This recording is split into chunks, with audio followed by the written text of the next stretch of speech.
Magandang araw po sa inyo, Sir Blair. Ganon din po sa inyong mga tagapakinig at taga-suporta sa inyong YouTube channel. Ako nga po pala, si Fredo. 20 taong gulang na po ako, taga Lucena. Gusto ko lamang pong ibahagi sa inyo ang aming naging karanasan ng aking mga kaibigan. Noong kami ay nag-ride at nag-hiking sa isang bundok sa Kapalonga. Nabalitaan po namin na naghihimala daw po ang simbahan doon. Kaya naisipan namin na puntahan ang lugar na yon. Pero mas nanaig po ang kagustuhan kong umakyat sa bundok upang humanap ng halamang gamot para sa aking inang may sakit. Bukod pa roon, ay sadyang mahilig po talaga ako sa mga adventure. Kaya lang, meron pong nangyari sa amin na nagdulot sa akin ng isang karanasang hinding-hindi ko makakalimutan. Ngunit bago ko po simulan ang aking istorya, nais ko lamang pong ipaalam na ang ilang mga bahagi ng lugar na aming pinuntahan ay sadya ko pong binago upang mapanatili ang katahimikan at kaligtasan ng lugar na yon. Ang pagkakatulad ng mga pangyayari ay maaaring hindi sinasadya at wala po yung kaugnayan sa aking naging karanasan. Nagsimula po ang lahat sa aming paglalakbay. At ito ang aking kwento. Maaga pa lang ng araw na yon ay abala na kami sa paghahanda. Nagdala kami ng mga damit, bag, lubid at flashlight. Hindi na kami nagdala ng pagkain dahil marami naman kaming madadaanang karinderya sa aming pupuntahan. Ayos naman ang naging biyahe namin sakay ng aming motor. 4 kaming magkakasama at si Esther ang nangunguna sa amin dahil ayon sa kanya ay taga roon siya. Nagbago ang aming pakiramdam nang sumapit na kami sa malaking kuweba. Tama pa bang dinadaanan natin? Di ba? Ito naman na nakalagay sa mapa natin. Pasensya na talaga kayo Hindi ko masyadong kabisado ang lugar. Umaasa lang din ako sa mapa na ibinigay ng matandang na pagtanungan natin. Ano ba? Tama lang nga yung kakahingi mo ng pasensya. Hindi naman tayo maliligaw dahil may mapa tayo eh. Kaya lang naman kayo nagkakaganyan ay dahil nakakatakot ang itsura ng kuweba. Tama si Roland. Wala nang atrasan to at wala nang sisiyan. Kaya mabuti pa, pumasok na tayo sa loob. Pasensya na talaga kayo guys. Ang tungkol lang sa kuweban to ang nalalaman ko eh. Ayos na yun. Sige, tara na. Pumasok na tayo. Pagpasok namin sa loob ng kuweba, ay natuwa na ako sa itsura ng pader nito. Nawala ang kaba na nararamdaman ko. Napansin ko na maraming letra ang nakasulat doon na ayon kay Esther ay makasaysayan daw yun dahil doon daw nagtago ang mga rebelding Pilipino na lumaban sa mga Kastila. Dahil sa kanyang mga istorya, mas lalo akong ginanahan na pasukin ng kuweba at alamin pa ang ibang kasaysayan na nangyari sa lugar na yon. Ang galing no? Inaalagaan talaga nila ang lugar na to. Teka. May kasabihan kami sa lugar namin na kapag makasaysayan ng kuweba, kailangan magsindi raw ng kandila sa loob nito para sa mga kaluluwa na nakulong sa kuweba. Sus, tumigil ka nga, Roland. Paano ka naman magsisindi ng kandila kung wala ka naman dala, di ba? Hoy, meron akong dala no? Boy Scout yata ako. Sus, nagyabang na naman si Payatot. Hay nako, inggit ka lang tamatyoy. Dahil palagi kang walang daladalang armas at umaasa ka lang sa hingi. Hoy, tama na nga yung asaran yung dalawa. Baka mamaya kung saan pa mapunta ang usapan nyo eh. Hindi ko na napigilan si Roland nang halongkatin niya ang kanyang bag. Mula sa loob ay inilabas niya ang kandila sa kasinindihan at iniligay yon sa saig ng kuweba.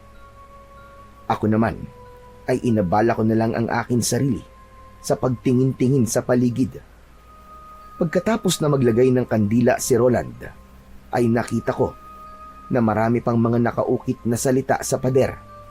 Pero dahil gusto na naming makarating sa kabila ng kuweba, nagsimula na ulit kaming maglakad-lakad. Habang nasa kalagitnaan kami ng paglalakad, ay biglang nag-alala si Soren. Teka, wala ba talagang ibang daan? Ang dilim naman dito. Hoy, lalaking hipad. May battery ang flashlight mo, di ba? Bakit hindi mo gamitin? Baka naman itabi mo lang yan. Display kumbaga. Hoy, tigilan mo na nga ako sa puntong Bicol mo ha. Hindi ka na taga rito, matagal na. Kaya wag kang umasta na bilong ka pa rin dito. At para sa kaalaman mo, hindi yun ang tinutukoy ko, kundi ang itsura ng kuweba. Oo, tama na yan, Soren. Bakit ba lahat na lang pinakikialaman mo sa kanila? Manahimik ka na nga lang muna. Baka mamaya pagsimulan na naman yan ang pag-aaway nyo eh. Ay nako, ako na naman ang nakita. Kasi, papansin ka. Ay nako, kahit kailan talaga ang iingay nyo. Tama na nga yung pagtatalo nyo. Kaya tayo natatagalan dahil reklamo kayo ng reklamo. Ang sa akin lang naman, madilim yung daan Pinahaba niyo pa ang usapan Tsaka, hindi naman yun ang nirereklamo ko Hindi lang talaga ako mapalagay sa itsura ng loob ng kuweba. Bakit, natatakot ka ba? Iniisip mo ba na kagaya to sa mga napapanood mo tungkol sa masasamang nilalang? Ay nako, Soren. Habang maaga pa, tigil-tigilan mo na yan. Mas lalo ka lang matatakot Hindi ako nag-iisip ng ganung bagay. Ang sa akin lang naman, baka pwede lang naman nating ikutan. Wala ba talagang ibang daan? Pero hindi na tayo pwedeng bumalik May paniniwala kasi ang matatanda na kapag pumasok ka na sa sagradong kuweba, hindi ka na maaaring bumalik kasi humihigop raw yun ng masasamang enerhiya na sasama sa'yo hanggang sa pag-uwi. Roland, pwede ba? Alam niyo naman na matatakotin ako Kaya konting hinay-hinay naman sa pagsasalita. Soren, sumama ka rito dahil gusto mo at alam mo na nakakatakot ang lugar na pupuntahan natin. Hindi pwedeng kami ang mag-adjust sa'yo, pambira. Dapat matutunan mo rin kung paano maging matapang. Ganito na lang, Soren. Huwag na lang tayo maghiwalay sa paglalakad, okay? Ayos na ba yon? Sige. Basta walang takutan ha. Si Soren ang matatakutin sa aming magkakaibigan.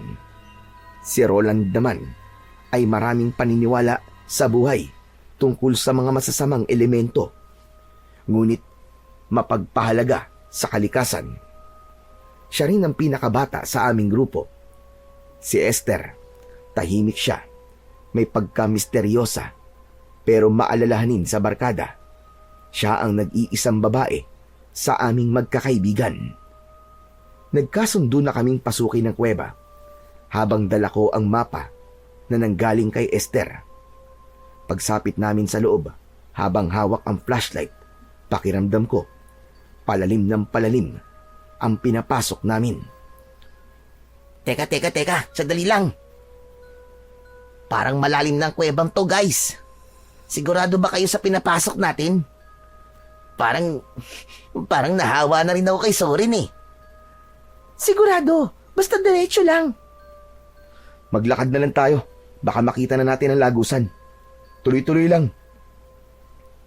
Habang nagsasalita, ay dire-diretso naman ang pasok namin sa loob ng madilim na bahagi ng kuweba. Nakakakilabot ang tunog dahil umieko ang aming boses. Ngunit ang takot na yon ay pilit kong pinaglalabanan. Para sa aking ina, lahat ay gagawin ko. Kahit ilang kuweba pa, ang pasukin ko. Sadali. Parang umiinit ang medalyon ko. Ayan ka na naman, Roland Pwede ba? Huwag mo na ituloy kung ano man nasasabihin mo na yan. Tama si Soren. Makakabuting mag-focus na lang tayo sa daan. Halina kayo. Teka, Fredo. Ano ba talaga ang sadya natin sa lugar na to? Natigilan ako sa tanong ni Roland. Dahil ang totoo, si Esther lang ang nakakaalam sa totoong pakay ko sa gubat na pupuntahan namin. Kaya nang maramdaman ni Esther na hindi ako makasagot sa tanong ni Roland, ay siya na ang nagsalita. Gusto lang talaga ni Fredo ng adventure. Di ba gusto niyo rin naman to? Kaya kayo nandito? Oo nga, pero sa klase ng lugar na to, para bang merong hindi magandang mangyayari sa atin eh. Natatakot ako eh. Tsaka, yun lang ba talaga ang ipinunta natin dito? Oo naman no. Ano pa ba sa palagay mo ang ibang dahilan? Ay naku, tama na nga yan. Umalis na lang tayo rito. Nagtanong lang naman ako eh. Wala namang masama sa tanong ko ah. Total, may tiwala naman ako sa inyo eh. Siguro naman, walang mangyayaring masama sa atin sa lugar na pupuntahan natin, di ba? Bigla akong nakonsensya sa sinabing yun ni Roland. Hindi ko tuloy maiwasan ang hindi mag-alala. Pagsapit namin sa gitnang bahagi ng kuweba, biglang sabay-sabay na nawala ang liwanag sa ilaw ng aming flashlight. Dahil doon ay nagsimula na kaming matakot. Roland? Esther? Fredo? Asa na kayo? Huwag ka mag-alala, Soren. Nandito lang kami sa tabi mo. Huwag kayong matakot, guys. Sipatin na lang natin ang konting liwanag na makikita natin. Sige, sabay-sabay tayong hahakbang. Dahan-dahan lang. Pero masyadong madilim eh. Wala akong makita eh. Kahit na anong gawin namin pagbukas ng ilaw, ay hindi na gumana ang mga yon. Ang mahalaga na lamang ay mahigpit kong hawak ang mapa. Ako ang nauna sa paglalakad, habang kinakapa ng aking paa ang mabatong sahig ng kuweba, habang ang aking mga braso naman ay nakataas. Panay ang wasiwas ng aking mga kamay sa paligid. Fredo, sigurado ka pa ba sa dinadaanan natin? Oo. Hindi ba't ito rin naman ang sinabi sa atin na napagtanungan natin kanina? Tsaka kalma lang. Makakalabas din tayo rito. Diyos ko naman. Huwag na nga kayo magsalita. Kanina pa tumatayo mga balahibo ko sa katawan eh. Awat na, pwede ba? Tahimik na lang. Ako ha? Nahihiwagaan na ako sa pagiging matatakotin mo, Soren. Ano ka ba? Bakla? Bakla ka dyan. Dalawa nga nobya ko eh. Sus! Baka palusot mo lang yun, no? Para hindi ka paghinalaan na bading. Habang nag-aasaran, sina Zoren at Esther ay bigla kaming nakarinig ng malakas na pag-angil sa hulihan ng aming daan. At sa pagkakataong yon, biglang sumindirin ng ilaw ng aming flashlight. Nagulat din kami sa biglang pagsigaw ni Zoren. Aswang! May aswang sa likuran ko! Parang kidlat na tumakbo ng mabilis si Zoren. Iniwanan kami at dahil sa nakakatakot na sigaw na yon ng aming kaibigan, natakot na rin kami at sumigaw ng malakas habang tumatakbo pasunod sa kanya. Pagdating namin sa labas ay hindi pa rin tumitigil si Zoren sa kanyang pagsisigaw. Aswang! May aswang sa loob! Soren, tama na! Walang aswang! Ano ka ba? Kita-kita ko, may aswang sa lugar na yon. Nakita ng dalawang mga mata ko. May babae doon. Natanggal ang kanyang mga mata. Maniwala kayo, nakita ko talaga. Zoren, huminahon ka nga muna. Walang aswang, ano ka ba? Walang aswang sa lugar na to. Makinig kayo. Totoo nakita ko. Isa siyang kampo ng kadiliman. Dahil bukod sa kanyang naaagnas na muka, may dalawa rin siyang sungay na kasing haba ng sungay ng kalabaw. Soren, pwede ba? Tama na.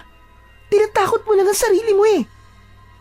Esther, Fredo, maniwala kayo sa akin oh. Mayroon talaga akong nakita. Hindi ako maaaring magkamali.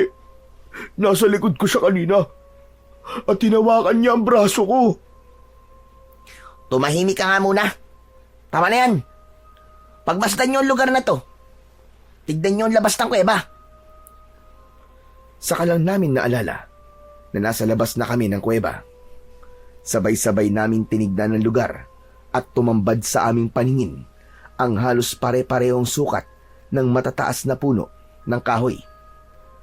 Payat na may mga orkidyas na nakadikit sa bawat balat.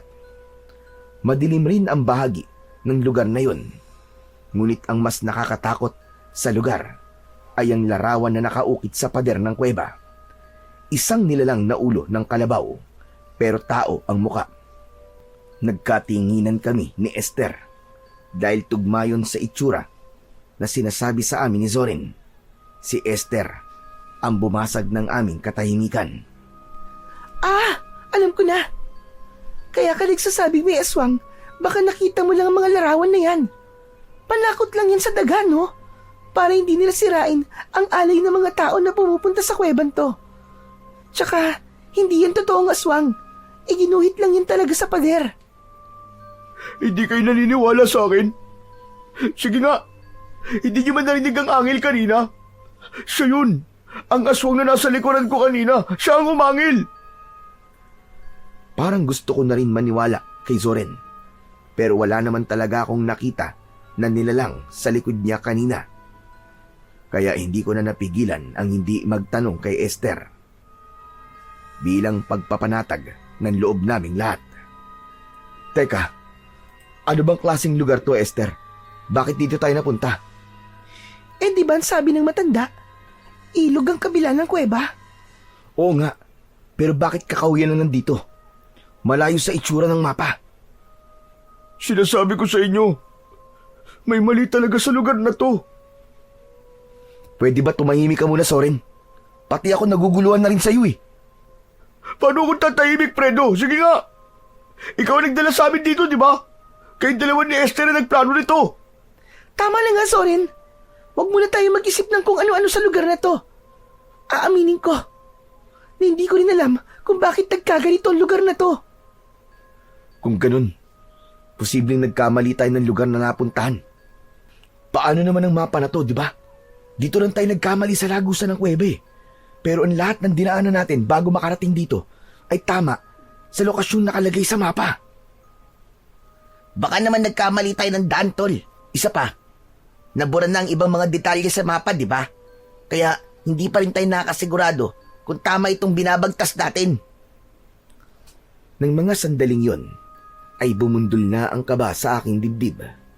Lalo pa at wala kaming ibang nakitang daan. Panay puno ang nakaharang sa aming harapan. Kung ganun bumalik na lang kaya tayo. Hindi nga pwede yung ganun. Ano hindi pwede? Natatakot na ako sa lugar na to Tsaka guys, ano ba? Hindi ba't sinabi ko sa inyo kanina? Meron talaga akong nakitang babae. Sinundan niya pa nga ako Bakit ba ayaw niyo maniwala sa akin? Dahil hindi ka panipaniwala. Matatakutin ka Baka ilusyon mo lang ang nakita mo kanina. Namamalikmata ka lang, Soren. Kaya sana tigilan mo na yan. Huwag ka nang dumagdag, please. Ako pa ngayon na huwag dumagdag. Hindi ba't ikaw naman ang dahilan kung bakit tayo nandito sa sitwasyon na to? Pero walang nagpilit sa'yo na sumama sa amin. Pwede ba? Hindi ito tamang oras para pag-usapan yan. Huwag na kayo magtalo. Ang kailangan natin ngayon ay makaalis sa lugar na to. Okay na. Ganito na lang. Maglakad pa tayo sa unahan ng lagusang to. Hindi na rin tayo babalik. Kailangan na nating ituloy ito. Tara na. Biglang natahimik ang pangkat namin nang magsimula na kaming maglakad at dumaan sa kakahuyang yun. Halos wala kaming makitang daan, maliban sa mga puno na perpekto ang pagkakatanim. Para bang hindi pa yun napapasok ng mga tao. Ngunit pagsapit namin sa gitna ng kakahuyan, ay napansin namin na merong mga nakasingit na tuyong sanga sa balat ng bawat punong madadaanan namin. Hinawakan ko yun, pero lumapit sa akin si Esther. Ano to? Anong ibig sabihin ng mga sanga ng kahoy? Meron pa dito, Fredo! Siguro mga markers yan ng mga taong unang umakit sa bundok na to. Kung sa bagay, ginagawa ko rin yun kapag hindi ako sigurado sa lugar. Palatandaan yan para hindi ka maligaw. Ang ibig sabihin, tama ang sinusundan nating daan sa mapa. Baka masyado lang talaga tayo nagpapa-apekto sa mga sinasabi ni Soren Kaya tayo nag-iisip ng kakaiba eh. Saglit kaming tumigil sa paglalakad at inilinga namin ang aming paningin sa paligid. Sinubukan ko na baka meron akong makitang halamang gamot na makapagpapagaling sa sakit ni nanay. Ang sabi ng matanda na napagtanungan kasi namin, ang kakaibang turmeric o luyang dilaw ay may mabisang gamot sa kanser. Ngunit ang turmeric na hinahanap namin ay kadalasan na tumutubo sa gitna ng kagubatan. Tuloy lang tayo, guys. Nandito na rin naman tayo eh. Wala nang atrasan to. Hindi ba't ganito naman talaga ang adventure? Naunang naglakad si Esther. Kasunod, ang dalawa na panay ang hampas ng kahoy sa mga halaman na nadadaanan namin. Samantalang ako naman ay pinagmasdang mabuti ang bawat palatandaan na nakikita ko sa katawan ng bawat puno. Saka ako sumunod sa kanila habang panay ang linga sa paligid. Teka, sandali lang. Kung marker ng mga hiker ang mga nasa sanga na yan, bakit halos lahat ng puno ay merong marker? Oo nga no. Mukhang hindi marker ang mga yan, Esther. Lumapit si Esther sa mga puno at nag-aalalang napatingin sa aming tatlo. Pasensya na kayo. Hindi rin ako sigurado sa nakikita natin eh. Ano? Ang ibig mo sabihin eh, hindi ka na sigurado sa daan natin? Oo eh. Pasensya na. Lintik na! Yan ang nga ba ang sinasabi ko eh! Bakit hindi mo naman kagad sinabi? Teka. Hindi ba't nanggaling na tayo rito kanina? Kaya nakita na naman natin ang mga palatandaan na yan. Saka lamang namin napansin na tama nga ang sinabi ni Roland. Kaya bumalot na ang takot sa aming dibdib. Esther, paano mo ipapaliwanag to? Hindi na tayo sigurado sa lugar na to. Hindi na nga natin makita ang daan pabalik sa kuweba eh. Diyos ko naman, paulit-ulit kayo. Di ba ang sabi ko? Hindi na ako sigurado sa daan na to. Ang kulit niyo naman eh. Natatakot na rin ako, guys. Tsaka, wag na kayong magalit sa akin. Kasama niyo naman ako maliligaw, di ba? Hindi ko alam kung magagalit ba ako o maiinis sa katwiran na yon ni Esther.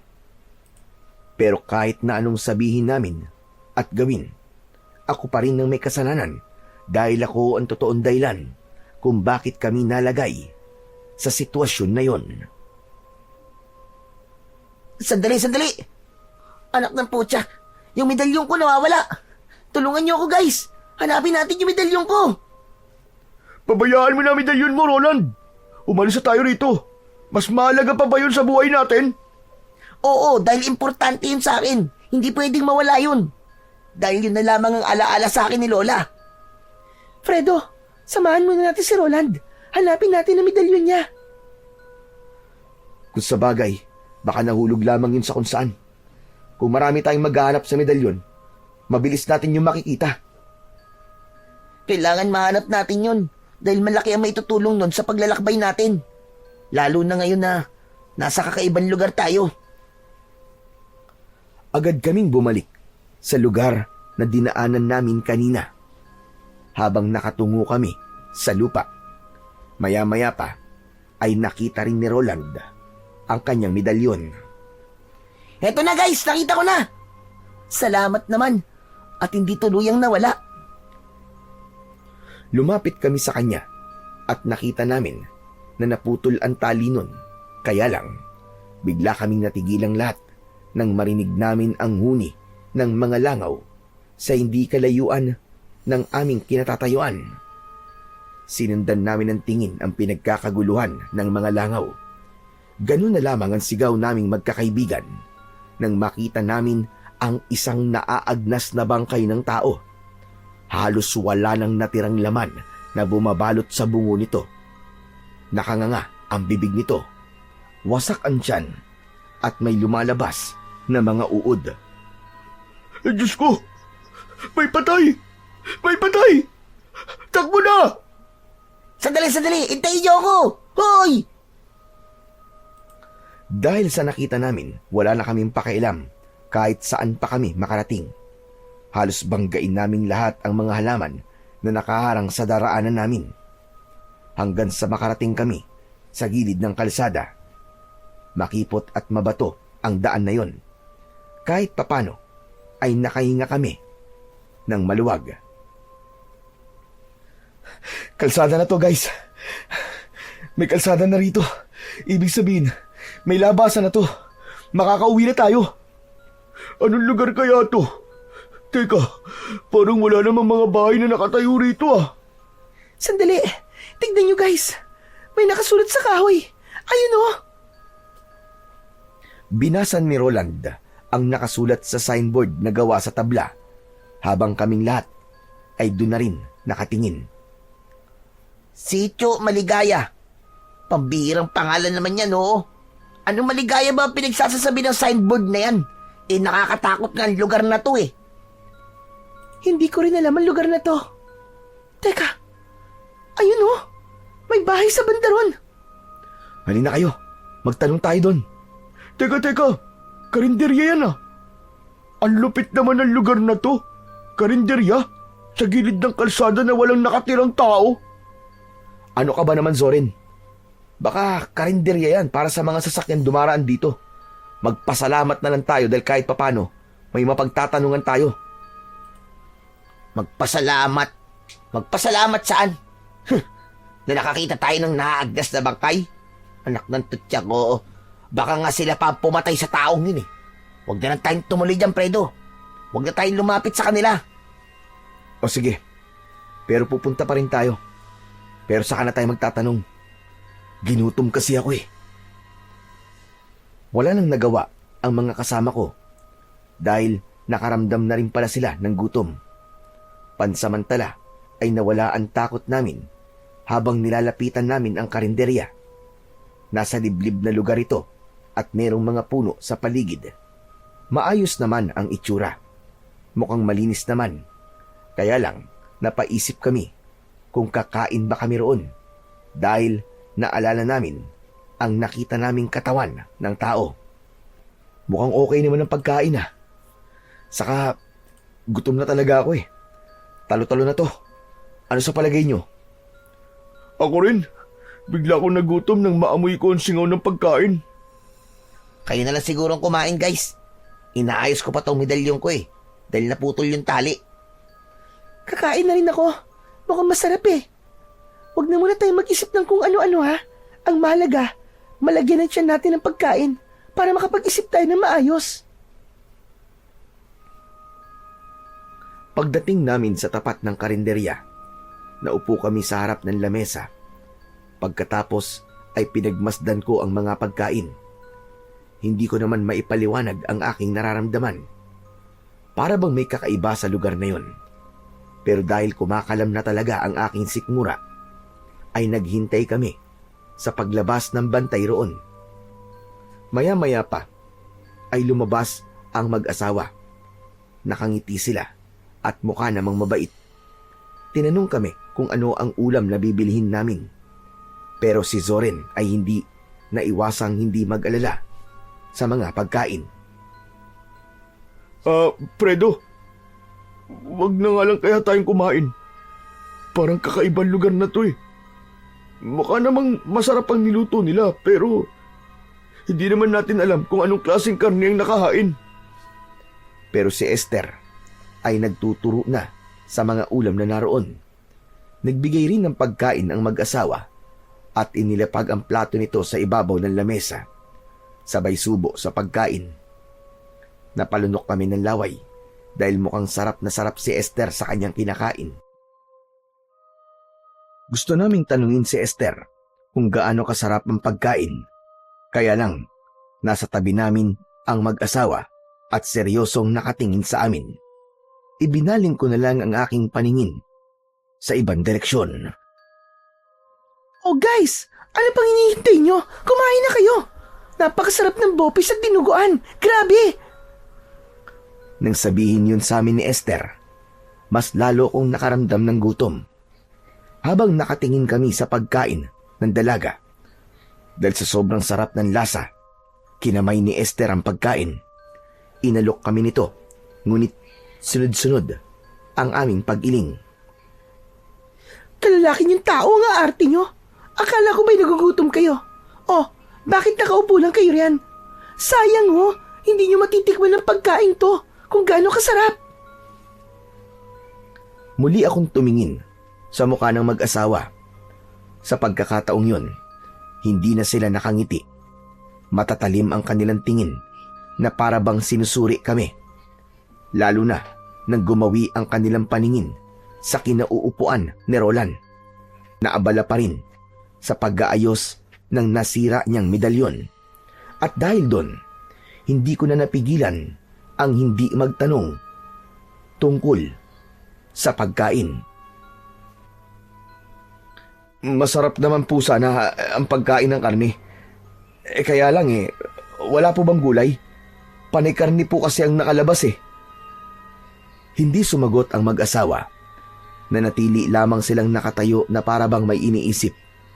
Muli kong tinignan si Esther at halos maubos na niya ang pagkain. At kahit gutom ako ng mga oras na yon, ay napilitan na rin akong tumayo at hindi na kumain. Ang daya nyo naman. Ako lang ang kumain. Bahala nga kayo. Sige kayo, malayo pang lalakbayin natin. Baka magutom kayo sa daan. Alalahanin nyo na kailangan natin hanapin ang motor nyo para may magamit tayo sa pag-uwi. Magbayad ka na lang, Esther. Aalis na tayo rito. Hindi na maganda ang pakiramdam ko sa lugar na to eh. Ale, may iba po bang daan sa lugar na to? Tsaka, anong lugar po ba tong tinutumbok ng kalsada na to? Nagkibit balikat ang mag-asawa sa tanong na yon ni Zoren. Hindi pa rin sila nagsasalita ni hindi tumingin sa amin ng diretsyo. Maliban kanina, wala na akong narinig na ibang salita mula sa bibig nila. Pero nahuhuli ko sila na nagkakatinginan sa kamuling titingin sa babaeng kasama namin. Bigla tuloy akong nag-alala at sinuri si Esther. Naisip ko na baka merong bagay na inilagay ang mag-asawa sa pagkain ng kaibigan ko. Maya-maya pa ay ako na ang nagtanong sa mga ito. Saan po ba kami maaaring dumaan? Palabas po sa lugar na to. Itinuro ng mag-asawa ang daan sa dulo ng kalsada. Kaya nang matapos sa pagbayad si Esther, ay agad na kaming umalis sa lugar na yon. Binaybay namin ang kalsada, ngunit pagkalipas ng kalahating oras na paglalakad, ay napansin namin na putol na ang kalsadang yon. Muling bumungad sa amin ang kakawyan. At sa pagkakataong yon, pakiramdam ko, niloko kami ng mag-asawa sa karinderya. Anak naman ng putya Wala nang katapusang kakawyan to Ito ba talaga ang labasan ng lugar na to?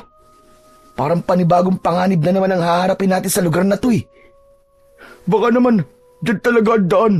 Malay mo naman na nagsasabi ng totoo mag-asawa na yun. Mukhang ayos naman silang kausap eh. Wala namang masama kung tutuloy tayo, di ba? Tara na, kailangan natin tawirin ng kakawiyang yan. Nakakapagod na kung babalik pa tayo. Sigurado ka ba, Esther? Hindi ako sigurado, pero gusto kong subukan para makaalis na tayo sa lugar na to. Teka. Bumalik na lang kaya tayo. Ano? Seryoso ka ba, Roland? Hindi na. Kailangan natin sumugal sa daan na to. Mas mahihirapan tayo kapag inabutan tayo ng pagdilim sa daan. Hindi na kami nakatutol sa gusto ni Esther dahil nauna na siyang maglakad papasok sa loob ng kakawyan. Muli kaming pumasok sa gubat habang malakas ang kaba sa aking dibdib. Habang naglalakad kami, ay biglang bumuhos ang malakas na ulan. Dahil doon ay nahirapan kaming makita ang daan kung saan-saan kami nagsususuot ng walang tiyak na pupuntahan. Lagot na! Nabasa na ang mga bag natin! Maghanap na lang tayo ng pwede natin masilungan. Inilinga namin ng paningin sa paligid, ngunit wala kaming nakita roon na pwede naming masilungan. Mas lalong lumakas ang ulan, kaya nahirapan kaming pasukin ang kakawyan. Bukod pa roon, ay madulas at maputik pa ang daan. Maglakad pa tayo guys. Baka may makita tayong bahay sa lugar na to na pwede nating hingan ng tulong. Wala kaming imikan na sinuong namin ang malakas na ulan. Nagpatuloy kami sa paglalakad hanggang sa makarating kami sa kinaroroonan ng malaking bato. Habang tumatagal ay mas lalo naming nararamdaman ang takot. Aray! Aray! Ang talampakan ko! Ang sakit! Oh, napano ka, Roland? Ano nangyari sa'yo? Natinik ako. Naku po, dumugo yata. Bakit kasi dito pa tayo nagpunta eh? Mukhang mas lalo tayong mahihirapan sa daan na to eh. Ayan ka na naman sa pagsisimula na pagtatalunan natin eh. Magdahan-dahan ka na lang kasi sa paglalakad. Eh di ba? Plano nyo naman to. Ang hirap kasi sa inyo eh. Hindi nyo iniisip kung ano ang mangyayari. Basta sugod lang kayo ng sugod. Pasensya na. Ako talaga may kasalanan. Huwag mo nang sisihin si Esther, Roland. Huwag kayong mag-alala. Makakauwi rin tayo ng ligtas. Kaya huwag na kayong magsisihan. Kailangan lang natin makalabas dito. Aba, dapat lang. Gusto ko pang mabuhay, no? May pamilya pa ako naghihintay sa akin. Sasagot pa sana ako kay Soren nang mahagip ng paningin ko ang isang malaking aso na nakatayo sa unahan ng aming daan. Kahit malakas ang ulan, ay baliwala sa aso ang pagtama ng tubig sa katawan nito. Bigla akong natigilan dahil ngumisi yun na para bang may tumutulo pa na malapot na laway sa bibig nito. Kasunod ng pag-angil habang humahakbang papalapit sa amin. Guys, may aso, humanda kayo. Sa tingin ko asong ligaw yan. Diyos ko, mabangis na hayop yan. Delikado tayo. Baka atakihin niya tayo. Dahil sa sinabi ni Roland, napaatras kami ng hakbang papalayo sa aso. Umangil ang hayop habang nakatingin sa amin. Kasunod, nang mataas niyang pagtalon papunta sa aming kinaroroonan. Inatake niya kami. Malakas kaming napasigaw. Wala kaming inaksayang oras. Tumakbo kami ng mabilis at hindi pinansin ang malakas na ulan. Kahit nakikita namin na hinahabol kami ng asong gubat, hindi kami naghiwalay. Tinahak namin ang daan, papasok pa sa loob ng kakawyan. Habang habol namin ang sarili naming hininga. Bilisin yung tumakbo, guys! Lalapain tayo ng hayop na yan! Walang ibang naririnig na salita sa bibig ng mga kasama ko, kundi ang malakas na sigaw ng paghingi ng tulong. Umakyat kami sa mataas na lugar para hindi kami maabutan ng asong gubat. Wala na kaming pakialam kung saan kami makarating. Ang mahalaga ng mga sandaling yun ay makatakas kami mula sa aso na humahabol sa amin. Maya-maya pa ay nakarinig kami ng lagabog ng katawan na bumagsak. Nakita namin na nadapa na pala si Esther at naiwan namin siya. 5 dipa ang layo namin sa kanya, habang ang asong gubat ay nasa paanan ng dalaga. Nagulat kaming lahat nang biglang kinagat ng aso ang binti ni Esther. Napasigaw siya sa labis na sakit. Habang ang hayop ay iwinawasiwas ang ulo habang hinihila si Esther palayo sa amin. Nakita ko na may kahoy sa tapat ko. Kinuha ko yun at sinugod ang aso. Tinamaan ko ito sa ulo. Hindi ko siya tinigilan, kaya nabitiwan niya ang binti ni Esther. Soren, hilahin mo si Esther! Ilayo mo siya rito, dali! Agad na hinila ni Soren ang dalaga palayo sa asong gubat. Hinarap kong muli ang aso. Isang pagpalo ulit sa mukha nito ang ginawa ko. Bumagsak ito sa lupa, ngunit mabilis na nakabangon. Sa pagtayo ng asong gubat, bigla itong tumakbo papalayo sa aming kinaroroonan. Saka naglaho sa madilim na bahagi ng kakawyan. Nang wala na ito, saka lang ako nakahinga ng maluwag habang hawak pa rin ang kahoy. Humihingal na sinulyapan ko si Esther. Kita ko na bumubulwak ang dugo niya sa binti. Kaya naman, nilapitan ko siya at sinuri ang kanyang sugat. Esther, ano? Ayos ka lang ba? Kaya mo bang maglakad? Malalim ang pagkakabao ng pangil ng aso na yun sa binti ko. Masakit. Parang hindi ko kaya maglakad. Teka, sandali. Kailangan matalian ang sugat niya nang mapigilan ang pagdurugo. Sige, punitin mo ang laylayan ng damit mo, saka itali sa kanyang sugat. Kailangan natin makahanap ng tulong. Pero, paano, Fredo? Malakas pa rin ang ulan, oh. At halos nahihirapan tayong makaalis sa lugar na to dahil madulas din ang daan. Ayan, okay na. Natalian ko ng sugat mo, Esther. Ang kailangan na lang nating gawin ay maghanap ng masisilungan. Pero, ang sakit pa rin ng binti ko. Hindi ko kayang maglakad. Tiisin mo na muna, Esther. Kailangan na natin makalabas sa lugar na to eh. Aalalayan ka namin, kaya huwag ka mag-alala. Dapat siguro, dumito na lamang muna tayo. Hindi pa tayo ligtas sa lugar na yan. Paano kung bumalik ang asong gubat at sa pagbabalik niya, marami na siyang kasama? Nakakapag-alala. Hindi tayo makakausad dahil may sugat si Esther. Kung sa bagay may punto ka naman, ang hindi ko lang talaga maintindihan kung bakit ganun ang kilos ng asong yun. Parang hindi siya normal. Hindi kaya ang asong yun ang pumatay sa bangkay na nakita natin kanina? Siguro, dahil talaga namang kumakain ng tao ang ganong klaseng hayop eh.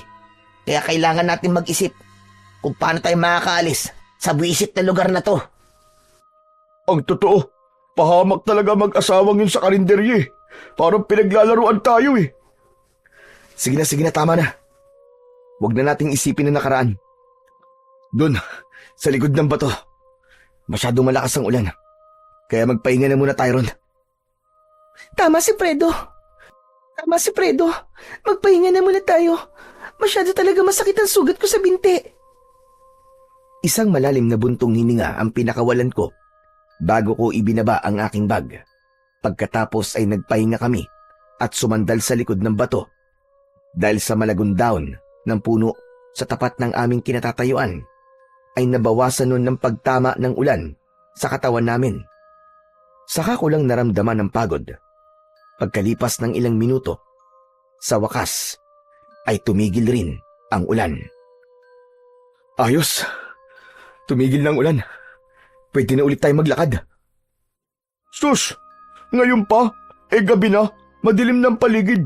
Mahihirapan tayo maglakad dito. Kailangan din natin tipidin ang batin ng flashlight natin. Mas mahihirapan tayo kapag wala yun. Dito na lang tayo magpaabot ng umaga. Sinasabi mo bang dito tayo magpapalipas ng gabi? Kung ganun magtitiis tayo ng lamig. Ano pa nga ba? May pagpipilian pa ba tayo? Tama si Soren, Fredo. Sa tingin ko, mahihirapan tayo maglakad kung madilim. Magsasalita pa sana ako para magbigay ng komento sa dapat naming gawin. Nang tamaan ng ilaw ng flashlight ko ang tila tao na nakatayo sa likod ng puno. Matagal kong tinitigan yon dahil sinigurado ko kung tama ba ang nakikita ko. Nang biglang gumuhit ang kidlat sa langit, ay tinamaan ng liwanag ang kinaroroonan ng nilalang. Napatayo ako at napasigaw dahil sa takot. Nag-alala naman at napatayo na rin ang mga kasama ko at tumingin sa gawi ng tinutukan ng flashlight ko. May babae sa bahaging yun. Tara na. Umalis na tayo rito. Bilisan nyo. Hindi tayo nag-iisa sa lugar na to. Kasunod ng pagmamadali kong umalis, ay sumigaw na rin si Soren. Takot na takot siya habang natataranta na dinadampot ang mga gamit. Nandito siya. Nakasunod siya sa atin. Yung babae sa kuweba, maniwala kayo. Nasa paligid lang natin siya. Ano ba kayo? Huminahon nga muna kayo. Wala naman akong nakikita eh. Bakit ba kayo nagkakaganyan? Nakita ko, Esther. Kaya tara na. Umalis na tayo rito. Totoo ang sinasabi ni Soren. May nakasunod sa atin. Halos buhatin namin si Esther. Makaalis lang sa lugar na yon. Sumasabay pa sa amin ang malakas na pagguhit ng kidlat pati na ang pagdagundong ng kulog sa paligid. Nanginginig kami sa takot, habang si Roland naman, tahimik siyang nakasunod sa amin habang hawak niya ang medalyon. Panay ang linga niya sa amin at sa paligid. Umaasa kami sa liwanag ng aming flashlight. Nang mga oras na yon ay nagsisimula na akong magsisi, lalo na nang makita ang paghihirap ng aking mga kaibigan. Ipinagdasal ko sa Panginoong Diyos na sana ay hindi niya kami pabayaan habang tinatahak namin ang daan at nakaalalay kami kay Esther. Narinig namin ang kaluskos sa paligid, pati na ang pag-angil ng hindi nakikitang nilalang. Halos mabingi kami sa tibok ng aming puso. Maya-maya pa, nagsalita si Roland. Baka sa mukha niya ang takot. Umiinit ang suot kong medalyon. May mga nilalang na nakasunod sa atin. Hindi lang siya nag-iisa. Kailangan natin bilisan, guys. Maghanap tayo ng kahoy na maaari nating gamitin laban sa kanila. Bilisan na natin ang paglalakad, Esther. Tiisin mo muna ang sakit. Hindi tayo maaaring manatili rito. Dahil sa pagmamadali namin at pagtago sa mga kakahuyan, nawala pansamantala ang pag-iinit ng medalyon ni Roland. Indikasyon yun na hindi na kami hinahabol ng nilalang. Kaya nang humantong kami sa isang bahagi ng gubat na merong malawak na damuhan, naisip namin na magpahinga. Ngunit kapansin-pansin na mas marami ang marker na nakadikit sa katawan ng mga puno. Saglit kaming natigilan nang makita ang mataas na puno ng balete. Nakakakilabot ang itsura nito dahil sa mga ugat nito na parabang naging tirahan ng mababangis na hayop.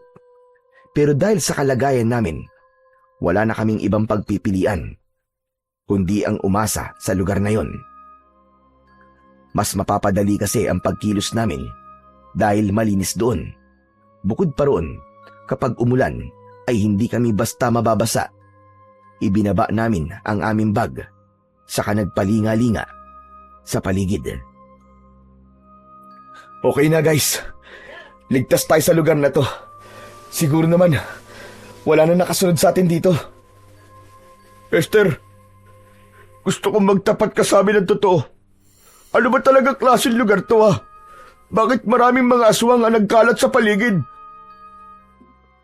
Walang aswang o masamang elemento sa lugar na to. Nagtataka nga ako sa inyo eh. Kung bakit kayo lang nakakakita sa sinasabi niyong aswang o kaya naman ay nilalang. Oo, aaminin ko. Wala talaga akong alam sa lugar na to. Pero wala rin namang napapabalitang may aswang sa lugar na to. Pero paano mo ipapaliwanag ang aswang kanina, ha? At yung aso na umatake sa'yo? Wala nga akong nakitang aswang kanina. Bakit ba ang kulit niyo? At yung tungkol naman sa asong gubat na yun, normal lang yun na may ganong klaseng hayop sa gubat. Huwag niyo nga bigyan ng dahilan ng mga nangyayari. Lahat ng masasamang elemento ay nandito, Esther. Ang medalyon ko. Kailanman, hindi pa to nagkamali. Bukod tanging ikaw lang ang hindi naniniwalang may aswang sa lugar na to. Kahit ilang beses na siya nagpaparamdam kanina. Nasaan nga? Nasaan nga sinasabi niyong aswang? Wala naman, di ba? Kung may aswang, di sana umatake na siya kanina. Kaya lang naman ako nanahimik sa mga pinagsasabi niyo dahil masakit na masakit ang binti ko. Kung ayaw mo sa amin maniwala, ikaw ang bahala. Roland, sa lugar ba na to, nararamdaman mo pa rin ang presensya ng aswang? Hindi na. Wala nang pag-iinit sa aking medalyon. Ngunit ang nakita natin na babae kanina, hindi ko alam kung anong uri siya ng elemento. Kaya hindi rin ako sigurado kung aswang ba siya o engkanto. Kung wala na, dito na tayo magpahinga. Napapagod na rin ako. Tsaka kung pwede, huwag na natin pag-usapan yon. Inilabas ko sa aking bag ang 2 tent. Pagkatapos namin na maikabit ang tent, ay nagpahinga na kami sa loob habang nakikiramdam sa paligid. Kinabukasan ay nagising kami sa isang malakas na sigaw ni Roland. Fredo! Fredo, bilisan nyo! Dali! Tignan nyo! Halos magkakasabay kami na lumabas ng tent at tumambad sa aming paningin ang mga pugot na ulo ng mga tao na nakita naming nakatusok sa matutulis na kawayan. Hinilabutan kami ng gusto at bumundol ang kaba sa aming mga dibdib. Diyos ko! Ano to? Anak ng putya! Anong klaseng lugar to?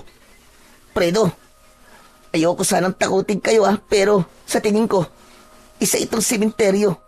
At ganyan silang maglibing na mga taong namatay rito. Kung mga ulo lang yan, saan nila dinadala ang katawan nila? Diyos ko, nag-aalala na ako. Hindi ba't dapat alam mo to, Esther? Bakit wala kang sinabi sa amin tungkol dito, Dahil hindi ko nga alam na may ganyan dito. Hindi niyo pa nga nasisigurado kung sementeryo nga to o hindi. Naniniwala kayo agad kay Roland Hindi ako maaaring magkamali, Esther. Dati nang may naikwento sa akin ng lola ko. Tungkol sa kakaibang mga tao na naninirahan sa kagubatan. Hindi ko lang siya pinansin noon dahil katulad niyo. Hindi rin ako sa kanya naniniwala dati. Kung sementeryo nga to, sino ang mga yan? Katulad din kaya natin sila na umakyat sa gubat na to? Teka. Hindi kaya mga nakita natin kagabi na inakala nating aswang ay katulad lang din ng mga pugot na ulo na yan na basta na lang itinusok? Mahirap mag-isip at maginala sa bawat nakikita natin. Pero hanggat hindi tayo sigurado, hindi tayo maaaring maniwala na may aswang sa lugar na to. Baka naman, kagagawan lang yan ng mga tao sa isang tribo na merong ibang paniniwala. Anak naman ng putya, oo. Hindi yan basta biro lang o gawain ng mga tribo. Kahit papaano, may pagpapahalaga sila sa mga namatay. Maliban na lang kung pinatay talaga sila dahil nagkaroon sila ng kasalanan at pinarusahan lamang sila ng kamatayan. Diyan pwede pa. Baka paniwalaan ko pa. Puro kayo hinala. Hindi hinala, Esther. Sapagkat ang lugar na to, nasisigurado kong kakaiba sa lahat ng ating mga napuntahan. Sana nga nagkamali lang ako. Pero kahit na kailan, walang matinong tao ang gagawa ng ganyan. Tama si Roland, Esther. Parang nagsasagawa ang mga nilalang na nakatira rito ng isang ritual. Hanggat hindi tayo sigurado, kailangan pa rin nating mag-ingat. Teka, mag-uusap na lang ba tayo rito o aalis? Tara na, umalis na tayo sa lugar na to. Fredo, umuwi na lang kasi tayo. Paano nga tayo uuwi, Soren? Anak ng putya naman Hindi na nga natin mahanap ang daan palabas ng kakauyan Ang mabuti pa, mag-empake na tayo ng mga gamit natin at simulan na rin natin maglakad. Sinimulan namin ang pagliligpit sa aming mga gamit. Pagkatapos ay umalis na kami sa lugar na yon. Naunang naglakad si Roland. Ilang minuto ang lumipas ay tumambad sa aming paningin ng isang ilog. Saglit kaming tumigil doon at uminom ng tubig. Nakakailang salok pa lang ako ng tubig ay bigla akong natigilan nang makita ang isang nilalang.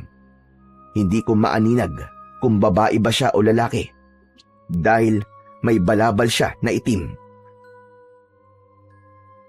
Guys, may tao sa unahan ng ilog. Kanina pa siyang nakatingin sa atin. Lapitan natin siya. Magtanong tayo. Ha?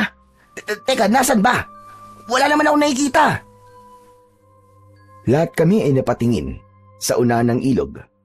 Ngunit wala na ang nilalang na nakita ko roon. Pero nang muling mabaling ang aking atensyon sa tubig, biglang nagkulay pula ang tubig. Napatayo ako dahil sa gulat. Maging ang mga kaibigan ko ay namutla rin dahil sa takot.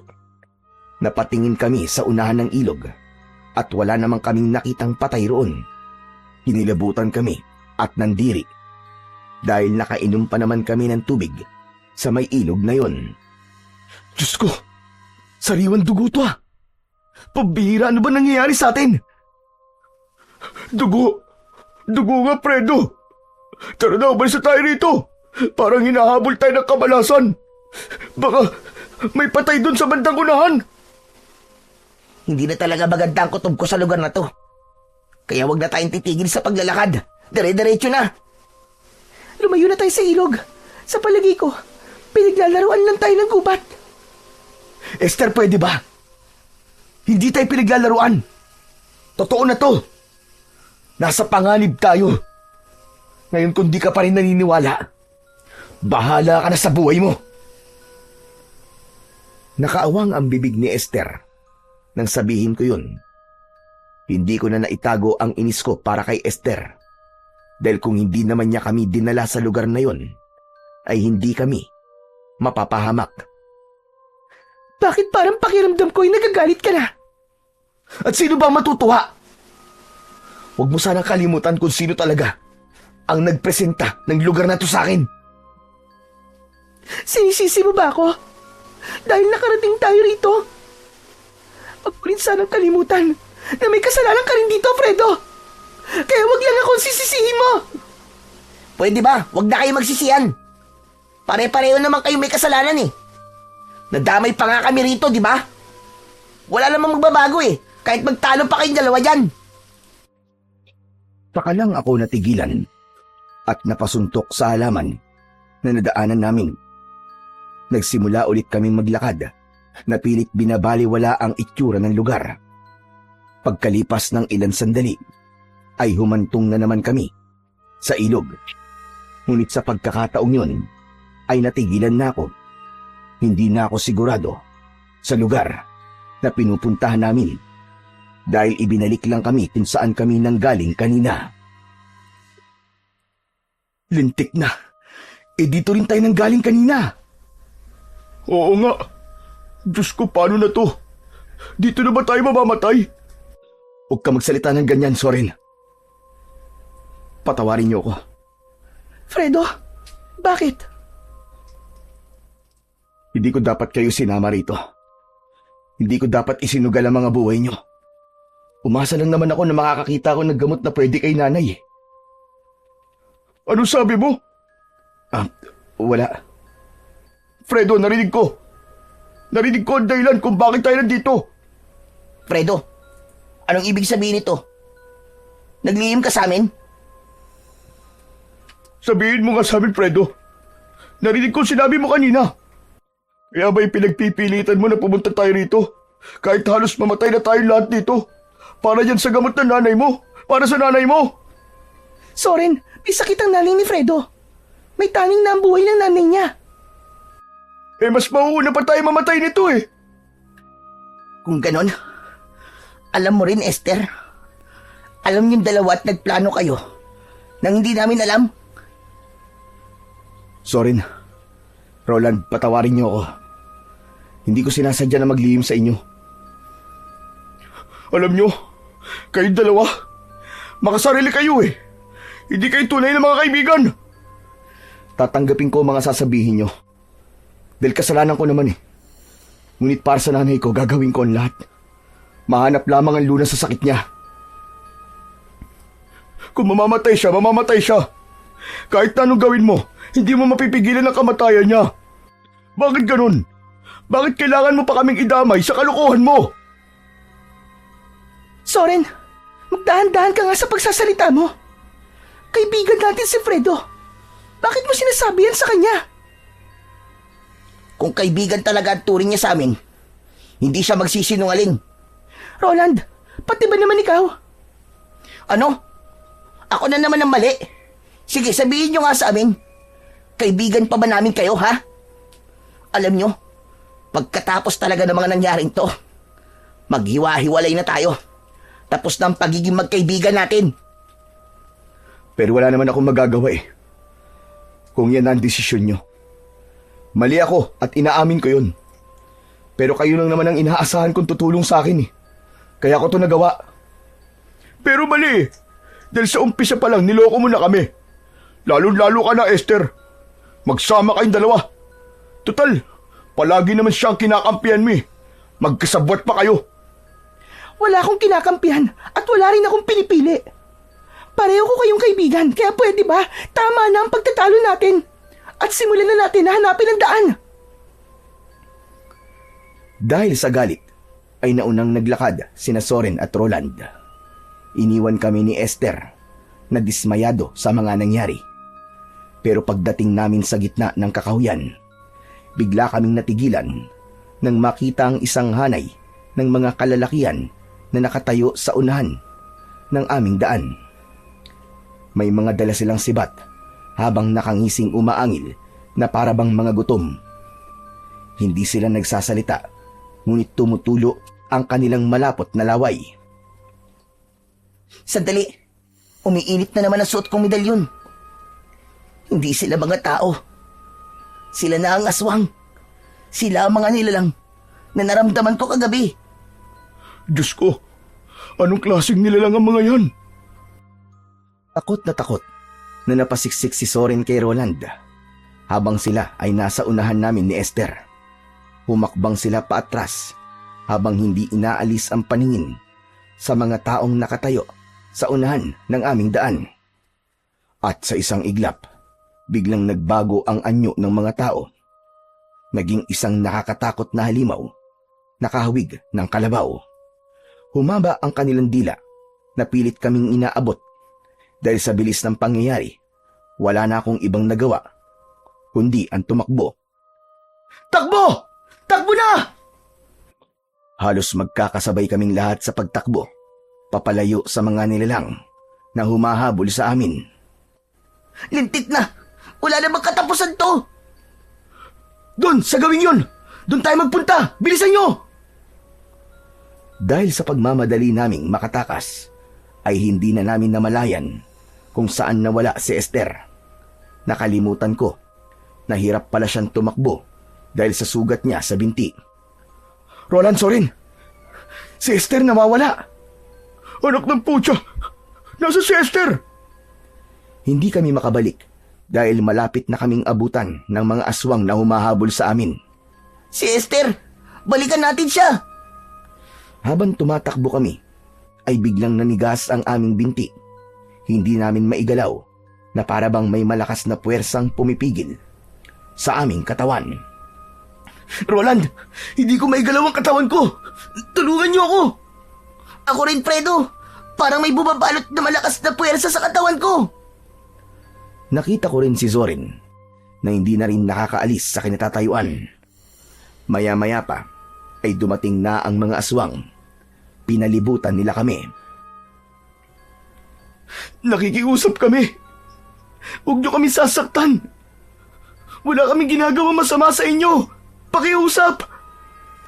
Imbis na magsalita, ay umangil ang nasa unahan ng hanay. Lumapit siya sa amin at pinahaba ang dila, saka idinikit yun sa aming pisngi. Nanginginig kami sa takot, pero pilit kaming nagpupumiglas. Si Roland ang hindi nila malapitan dahil sa suot niyang medalyon. Pero kaming dalawa ni Zorin, pinagkakaguluhan kami ng mga aswang na parabang ngayon lang sila nakakita ng tao. Lumayo ka! Lumayo ka sa akin! Ngunit hindi sila nakinig sa aming mga pakiusap. Isang malakas na suntok ang tumama sa aking tiyan, at kahit gusto kong hawakan ang aking tiyan, ay hindi ko yun magawa. Tama na! Huwag niyo saktan ang mga kaibigan ko! Sino ba kayo? Bakit niyo ba kami ginaganito? Maawa naman kayo! Umalingaw-ngaw ang hiyawan na parabang mga huni ng kwago habang pinagtutulungan kaming bugbugin ng mga ito. Nang mga sandaling yon, iniisip ko na yun na ang katapusan namin. Kaya wala na akong nagawa kundi ang humingi ng tawad sa mga kaibigan ko. Patawarin niyo ako. Patawad. Dahil dinala ko kayo rito. Patawarin niyo ako. Sa muling paglapat ng suntok ng aswang sa aking katawan, ramdam na ramdam ko ang sakit. Maya-maya pa ay biglang nagsalita si Roland. Malakas yun na sinabayan ng malakas na ihip ng hangin. Tinatawagan ko ang kapangyarihan ng medalyon! Sumanib ka sa amin upang makawala sa itim na kapangyarihang bumabalot sa aming katawan! Lahat ng biktimang namatay sa gubat na to, tinatawag ko kayo! Itaboy niyo silang lahat! Isang mas malakas na pag-ihip ng hangin ang humampas sa aming katawan. Kasunod ng pagtataboy sa mga aswang. Pilit nila kaming inaabot, ngunit bigo sila na mahawakan kami. Nawala ang malakas na puwersang bumabalot sa aming katawan. Dahil doon, napaluhod kaming tatlo sa lupa. Hindi napigilan ni Soren ang hindi magtaka sa kapangyarihang yon ni Roland. Ano ba talagang klaseng medalyon yan, Roland? Akala ko walang silbi ang bagay na yan.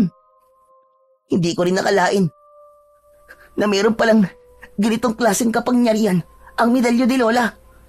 Ngayon ko lang ito nasubukan eh. Kahit anong klaseng medalyon pa yan, ang mahalaga, iniligtas niya tayo. Tara na, kailangan nating mahanap si Esther. Ano? Babalik tayo sa lugar na yun para hanapin si Esther? Oo, Soren. Nasa panganib siya. Kailangan natin siyang balikan. Aswangan lahat ng mga nakatira rito. Natitiyak ko na napadpad tayo sa lungga ng mga aswang. Totoo bang sinasabi mo, Roland? Oo, sapagkat ang kapangyarihang bumalot sa atin ay kapangyarihang taglay ng isang malakas na aswang.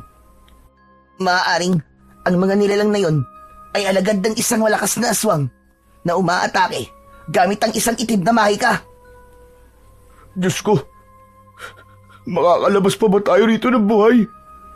Tiwala lang sa Diyos. Tiwala lang. Yun ang pinakamalakas na sandata natin laban sa kanila. Ang mabuti pa, iwanan na natin ang mga bag natin at dalhin na lang natin ang mahalagang bagay. May punto ka sa sinabi mo, Roland. Tara na, hanapin na natin si Esther. Iniwan namin ang bag sa gilid ng malaking kahoy. Nagdala lang kami ng flashlight. Malalaki ang hakbang na naglakad kami pabalik sa lugar kung saan namin naiwan si Esther. Ngunit wala na ang kaibigan namin. Dismayado kaming umalis sa lugar na yon. Anak ng putya! Nawawala na si Esther! Paano na to? Hindi kaya patay na siya? Huwag ka nga magsalita ng ganyan sa kaibigan natin. Pambira ka naman, Soren, oh. Pero nasan nga siya? Nasaan si Esther? Bigla kaming natigilan nang makita ang ilang mga kalalakian na abala sa pag-aasa ng itak. Ang iba nagtutulis ng kahoy. Nag-uusap ang mga ito. Napaatras kami at hindi kagad nakapagsalita. Hindi nila napapansin ang presensya naming tatlo. Sige, tulisan niyo pa ang mga sibat. Huwag kayong magkakamali. Dahan-dahan ang ginawa naming pag-atras dahil iniisip namin na aswang din sila. Kagaya ng mga nilalang na umatake sa amin kanina.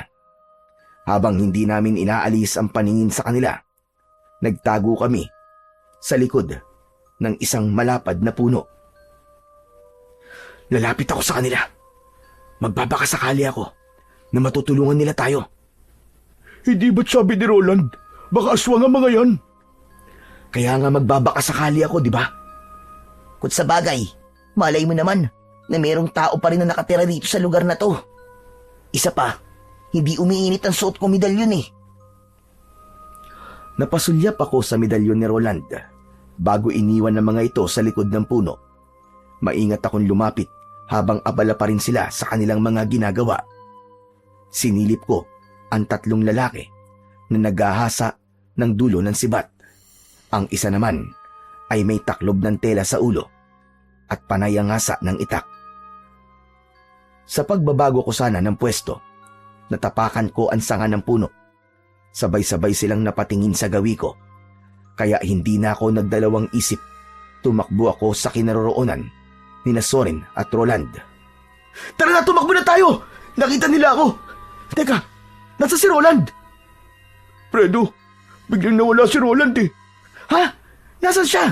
Saan siya nagpunta? Pero dahil narinig namin ang sigaw ng matandang namumuno sa kanila, napilitan kaming tumakbo at iniwan namin si Roland. Habulin sila!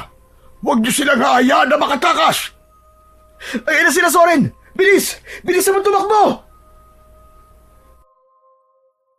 Halos luksuhin namin ang mga nakaharang na kahoy sa daan. Makatakas lang sa mga taong humahabol sa amin. Hindi kami naghiwalay dalawa ni Soren habang abala ang paningin ko sa pagsulyap sa paligid. Roland, nasan ka ba? Saan ka ba nagpunta?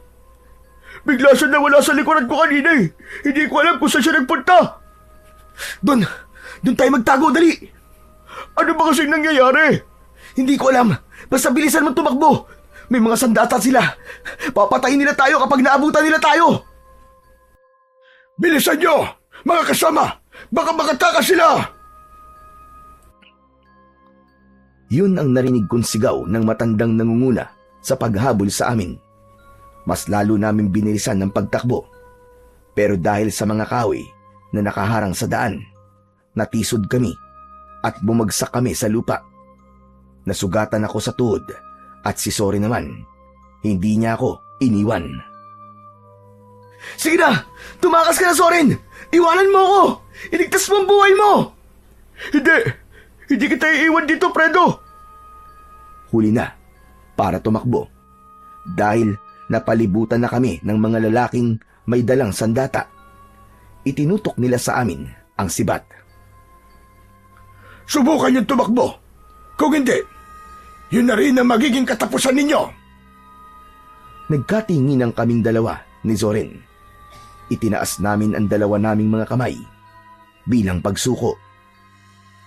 Huwag niyo po kami sasaktan. Hindi po kami lalaban sa inyo. Mabilis kaming nilapitan ng mga tauhan ng matanda at sapilitang itinayo. Anong kailangan niyo sa amin? Bitiwan niyo ako! Bitiwan niyo ako! Sige, patayin niyo na lang kami nang matapos na ang paghihirap namin. Sandali nga. Kayo ang nangahas na pumasok sa lugar na to. Maniwala po kayo. Hindi po kami masasamang tao. Akala ko lang po mga aswang kayo kaya ako tumakbo eh. Inilapit kami sa matandang nakatayo. Seryoso ang kanyang muka habang titig na titig sa akin. Dinala niyo ang lalaking yon sa demonyo.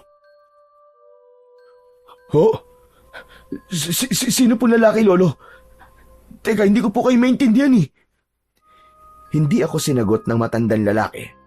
Sa halip tumingin siya sa kanyang mga kasama at nagsalita. Humanap na tayo ng masisilungan at isama ang dalawang binatang yan. Bilis! Bago pa sila dumating. Sino po sila? Sino po? Sumagot kayo. Saan niyo po kami dadalhin? Nakikiusap po ako, pakawalan niyo na po kami! Lo, hindi po kami masamang tao, maniwala po kayo. Hindi po namin alam kung ano po sinasabi niyo eh.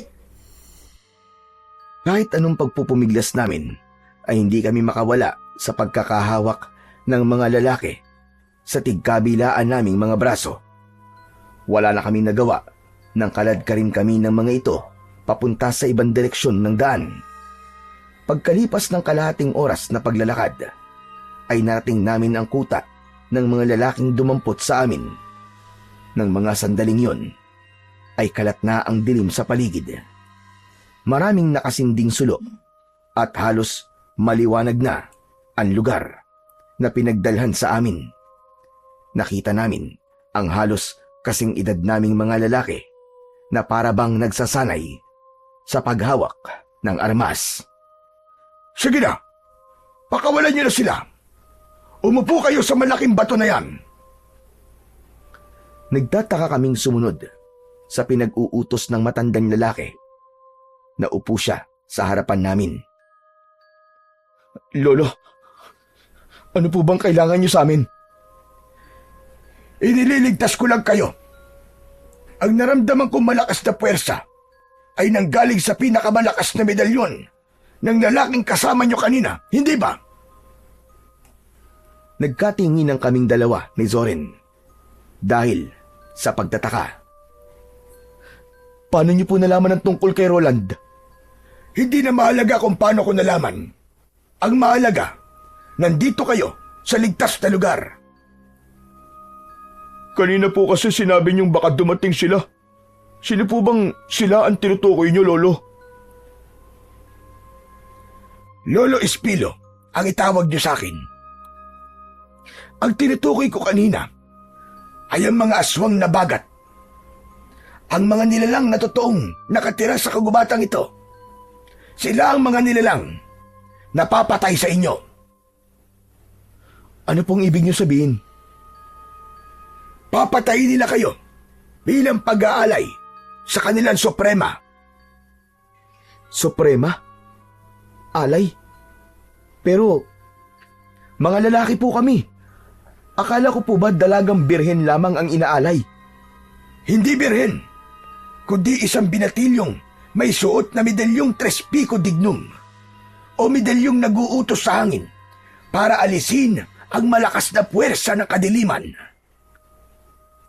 Si Roland po ba? Siya po ba ang tinutukoy niyo, Lolo Espilo? Siya po ang alay? Oo, tama ka. Sapagkat dinala kayo rito upang maisagawa ang pag-aalay. Nagkatinginan kaming dalawa ni Zorin. Hindi namin maintindihan kung ano ang ibig sabihin ng matanda. Ang mga bagat ay aswang na binuhay ng isang anak ng demonyo. Sumasamba sila sa demonyo ng bundok. Kailangan nila ng pag-aalay ng isang tao na may dugo ng antingero. At marahil sa mga sandaling ito, ang kaibigan nyo na si Roland ay nasa mga kamay na nila.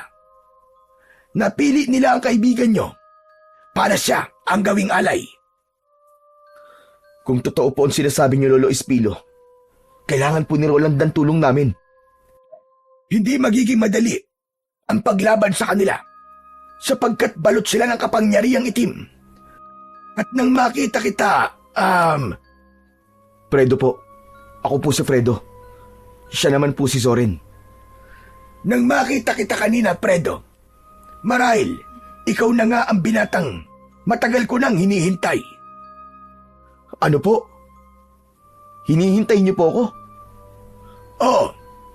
Nakita ko sa iyo ang isang kakaibang liwanag na nagsasabing ikaw ang karapat-dapat para sa makapangyarihang tungkod.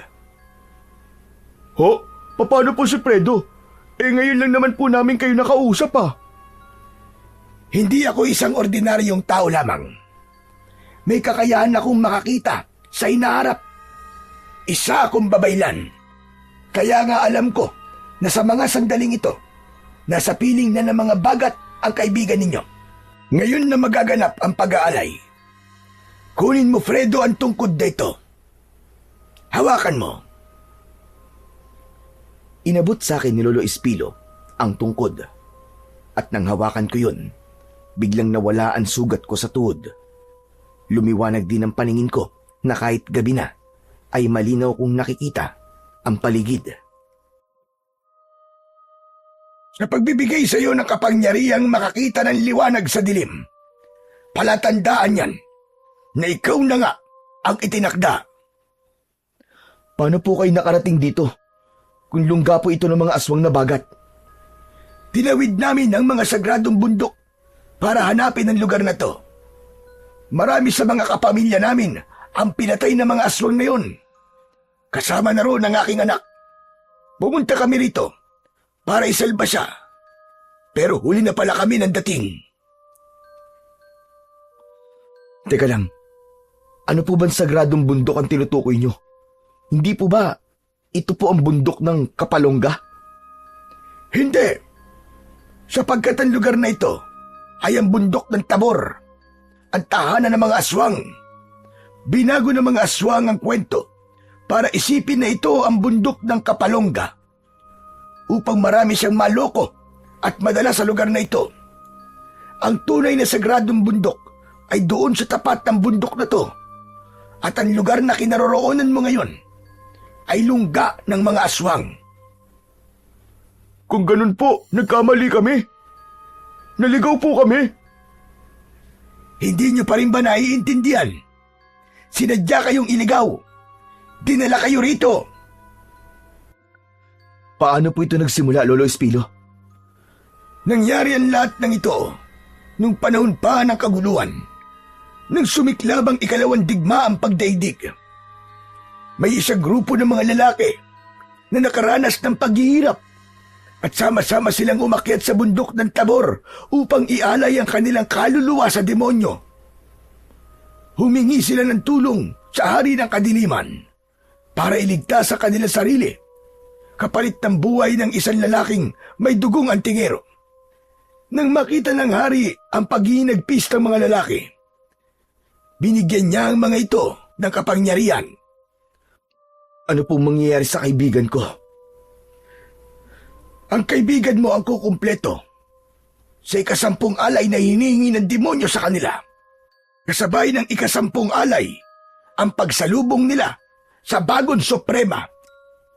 Malakas siya at taglay ang kapangyarihang itim at lalo silang maghahasik ng lagim.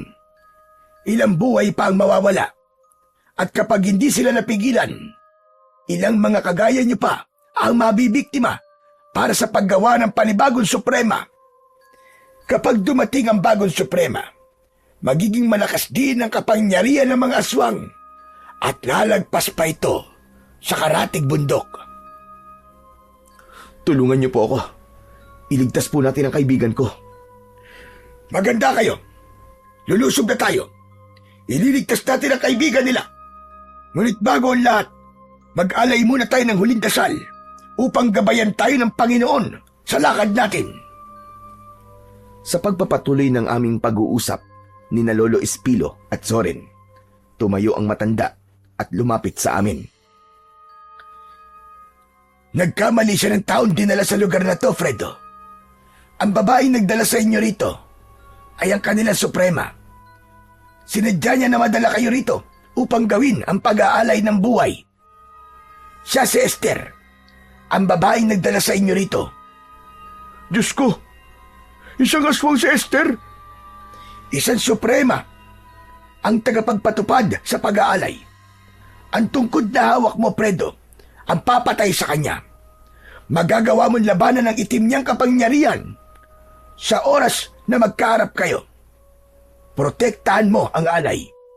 Huwag mong hayaan na makuha niya ang kapangyarihan ni Roland. Sasama ho ako. Alam mo ba ang sinasabi mo, binata? Opo. Kahit wala akong kapangyarihan at matatakotin ako, handa po kong iligtas ang kaibigan namin. Kung buo ang loob mo, sige, sumama ka. Pero gusto ko lang malaman mo na matagal na kaming nakikipaglaban sa mga aswang at handa kaming mamatay. Matalo lang sila. Pero hindi namin kaya na may mamamatay ng dahil sa amin. Ikaw, handa ka ba? Opo, handa po ako. Alam ko na iniisip niyo po na hindi ko kaya, na wala po akong armas, na wala akong alam.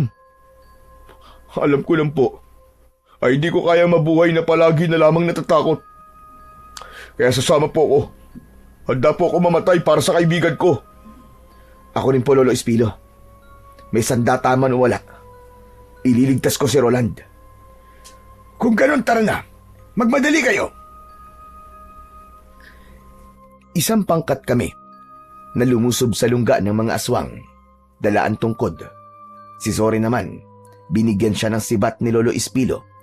Pagkalipas ng ilang minuto, narating namin ang lugar na pagdadausan ng ritual. Nagulat kami dahil doon kami natulog sa lugar na yon, sa harap ng balete. At mula sa aming pinagtataguan, kitang-kita namin ang mga aswang na bagat. Sumasayaw sila sa harap ng nakataling si Roland.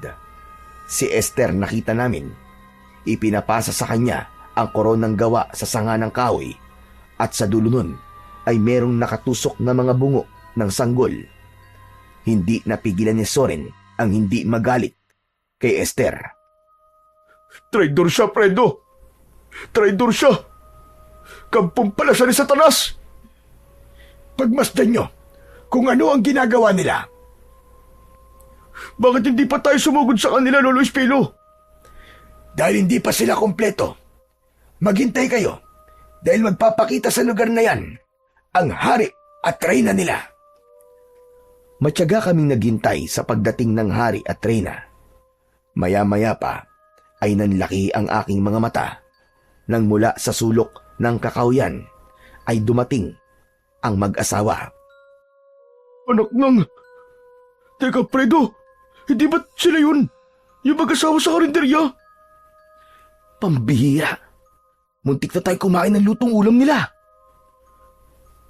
Kung nakakain kayo ng pagkain na itinitinda nila, marahil may hawa na kayo ng aswang. Nagtiwala po kasi kami kay Esther eh. Inatake pa siya ng aso kanina. Talagang paniwalang paniwala kami na nasa panganib siya. Natural, para mahulog kayo sa bitag niya. Habang tahimik naming pinapanood ang pagsasagawa nila ng ritual, nagising si Roland. Inilinga-linga niya ang paningin sa paligid. Esther! Ayop ka! Pakawalan mo ako rito! Nasaan ako? Nasaan ako, Esther? Sumagot ka! Lumapit si Esther sa kinaroroonan ni Roland. Sa pagkakataong yun, kakaiba na ang mga mata ng dalaga. Esther, ano to? Bakit mo to ginagawa? Katungkulan ko to. Ang magdala ng mga alay sa gubat na to. Ang kunin ng loob nyo. Para sa kapangyarihan ko. Hayop ka! Itinuring ka namin na kaibigan at higit pa sa kapatid. Paano mo nagawa sa amin to? Traitor ka! Kasalanan nyo. Kung madali kayo magtiwala. Ha! Wala kayo. Madali kayong mauto. Ang ibig mo sabihin ay nagkunwari ka lang. Arte mo lang ang lahat ng yun. Napakasama mo. Masahol ka pa sa demonyo. Kung ako lang ang kailangan mo, sana ako na lang. Hindi mo na sana dinamay pa ang mga kaibigan ko. Sino ba nagpilit na sumama rito, di ba? Si Fredo? Bakit hindi ko siya idadamay? Sa kagustuhan niya makakuha ng halamang gamot para sa nanay niya, hindi ba't isinama niya kayo rito? Kaya, bakit ka sa akin nagagalit, ha? Pero bakit ako? Bakit ako? Dahil sa medalyon mo. Dahil sa dugong antingero mo. At sa lahat ng mga napili ko. Ikaw ang puro. At hindi ako nagkamali sa pagpili sa'yo. Hindi. Hindi, Esther! Hayop ka! Nasaan ang mga kaibigan ko? Wala na sila. Ang isipin mo yung sarili mo. Dahil iaalay na kita para sa aming Panginoon. Anong ginawa mo sa mga kaibigan ko? Hayop ka! Anong ginawa mo sa kanila? Ano? Imbis na sumagot si Esther, sinimulan na niya ang pagtaas ng punyal sa ere, habang ang kanyang alagad ay nagsimula ng sumayaw at lumika ng nakakakalabot na pag-angil. Akma sanang magpapakita ko, pero pinigilan ako ni Lolo Espilo. Teka lang, hindi pa ito tamang oras. Kailangan hugutin mo muna ang punyal bago tayo umatake. Teka, bakit kailangan po natin hintayin yun? Para mailabas ang lahat ng enerhiya ng Suprema. Wala na akong nagawa, kundi ang bumalik sa pinagtataguan namin. Maya-maya pa, ay umalingaw-ngaw na ang boses ni Esther. Mahal na Panginoon ng kadiliman, tanggapin mo ang alay ko. Umanib ka sa akin. Bigyan mo kami ng lakas at kasaganaan. Ang lahat ng alagad ni Esther, pati ang mag-asawang naroroon, nagsimulang yumuko at tumayo habang nakapikit. Lumitaw ang kulay itim na usok sa paligid ni Esther. Kasunod ang pagbabagong anyo niya. Mula sa pagiging tao, lumitaw ang dalawang sungay niya sa ulo. Humaba ang mga kuko. Tumubo ang mga pangil sa bibig at naging kulay pula ang mga mata. Sa isang iglap ay naging aswang na bagat si Esther. Nanlalaki ang mga mata ko dahil nakita namin ang nakakatakot na anyo ni Esther. Habang nakataas pa rin ang punyal sa ere. Ganap na ang kapangyarihang bumalot sa aking katawan. Sisimulan ko na ang pag-aalay sa iyo, mahal na Panginoon. Naghanda kami sa pag-atake habang hinihintay ang paghugot sa kaluban ng punyal. Magsipaganda kayo! Aatake na tayo! Kasabay ng pag-angil ni Esther, hinugot nito ang punyal pagkatapos ay lalapit sana kay Roland. Ngunit lumabas sa dibdib niya ang dulo ng sibat. Mula yon sa likod at tumagos sa dibdib ni Esther. Si Soren ang sumaksak kay Esther. Hanapin ang hayop na gumawa nito sa akin! Magsikalat kayo! Mula sa aking kinaroroonan, kita ko na hinugot ni Esther ang sibat na ginawa ni Soren. At sa pagkakataong yun, sumugod na ako sa kalaban. Ako ang harapin mo, Esther! Tapos na ang pagpapanggap mo! Buhay pa kayo! Hindi kayo namatay! Hindi kami namatay dahil nakaligtas kami. Pero ngayong gabi, sisiguraduhin ko na ikaw ang mamamatay, hayop ka! Yun ay kung kaya mo! Sinugod ako ni Esther. Inatake niya ako ng hawak niyang punyal. Ngunit naiwasan ko yon. Hinampas ko siya ng hawak ng tungkod. Napaatras siya at natigilan. Mga alagad ko! Patayin niyo silang lahat! Umatras si Esther. At ang pumalit sa kanya ay ang mga alagad niya na aswang. Umatake sa akin ang dalawang aswang. Halinhinan ang ginawa nilang pagkalmot sa akin. Pero agad ko yun naiwasan. Gumanti ako sa kanila ng hampas ng tungkod at nang tamaan ko sa balikat ang isa sa kanila. Napaluhod ng aswang at kita ko na nadurog ang kanyang buto. Sa huling palo, natanggal ko ang ulo ng aswang at nasunog. Ganon din ang ginawa ko sa isa pang aswang. Nang mapatay ko ang mga aswang bagat, nakita ko na hawak ni Esther sa leeg si Roland. Sige! Ituloy niyo ang pagpatay sa mga alagad ko! Tignan ko lang kung hindi ko laslasin ang leeg ng kaibigan mo! Tumigil kaming lahat sa pag-atake. Ngunit si Soren, nagawa niyang kumilos sa kabila. Hindi halos ako humihinga habang pinanonood siya kung paanong dahan-dahan lumalapit kay Esther. Nang makahanap ng tiyempo, agad na sinunggaban ni Soren ang braso ni Esther at nagpambuno ang dalawa. Fredo! Tulungan mo si Soren! Ako na ang bahala kay Roland! Tumakbo ako kay Lolo Espilo. Bumuelo ako. Pinalo ko ng malakas ang ulo ng suprema ng mga aswang. Bumagsak siya sa lupa, kasama si Soren. Napasigaw ako nang makitang bumaon ang punyal sa braso ni Soren. Soren! Lumayo ka na sa kanya! Dalihan mo! Kasunod ng pagtalon ko ng mataas, ang pagbagsak ko sa lupa at tumama ang tungkod sa ulo ng aswang. Sumuka ng dugo si Esther, pero gumanti siya sa akin ng kalmot at suntok sa muka. Nasugatan ako, kaya napaatras ako papalayo sa kanya. Maya-maya pa, ginamit niya sa amin ang itim na kapangyarihan niya. Pamilyar sa amin ang puwersang bumalot sa aming katawan. Hindi kami makagalaw. Siguro naman, natatandaan niyo kung ano ang ginawa ko sa inyo! Hayop ka! Ikaw pala ang gumawa nun sa amin! Magbabayad ka talaga! Mayangganan ang kasamaan mo, Esther! Tandaan mo yan! Mayangganan ang lahat ng kasamaan mo! Napansin ko ang lahat ng mga kasama namin ay hindi makagalaw. Nagkatamaan kami ng mata ni Roland. Alam niya kung ano ang ibig kong sabihin. Lumapit sa akin si Esther. Balak niyang kunin ang tungkod ko. Ngunit napaso siya. Inulit niyang hawakan ang tungkod. Ngunit sa pagkakataong yun, dumikit ang kanyang kamay sa tungkod ko. Roland! Gawin mo na! Utusan mo ang medalyon!